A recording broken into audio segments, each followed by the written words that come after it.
Bank, state ব্যাংকের সেই Ujjwal Kumar chief manager, Vishal Kumar cash credit loan manager, Partha Chakraborty এবং আরও কারো আমি তো পার্টিকুলার বলতে পারবো না, কারণ আমার চোখে তো সবাই ইনভলভ আছে ব্যাপারটাতে, যেহেতু প্রথম দিকে অত চেষ্টা করার পরেও সেই আমার সহকর্মীরা বা অন্য কেউ পরের দিকে একটা কোনো কথা বলে না। যেদিন আমাকে প্রথম বকাঝকা করে তারপর থেকে কেউ কোনো কথা, কোনো যোগাযোগ মানে মানে কিচ্ছু এড়িয়ে চলতে থাকে।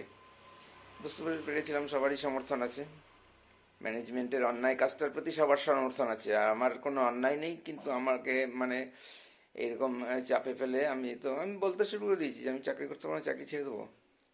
কারণ আমার তো বেরাতে পারছি না ওখান থেকে, আমার তো কোনো দোষ নাই। যেমন আমার কোনো দোষ থাকলে আমি বলতে এটা দোষ হয়েছে, এটা ভুল হয়েছে, এরকম আর করবো না, সেরকম তো বলার কোনো রাস্তাই নেই।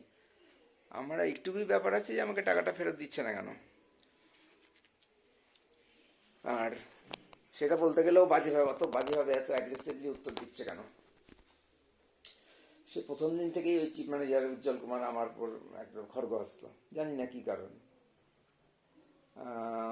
আরো দুটো ঘটনা, দু তিনটে ঘটনা বলেছি, হতে পারে তার জন্য, ইগোর জন্য হতে পারে, এরকম আমি দেখেছি। এরকম লোক স্টেট ব্যাংকে, এরকম অফিসার সাহেব, সাহেব একটা জানতে পারলে তাদের মধ্যে একটা বডি, শরীরে একটা এক্সট্রা সেন্স কাজ করে, আমি সাহেব, যেটা খুব কি বলে, ইগো,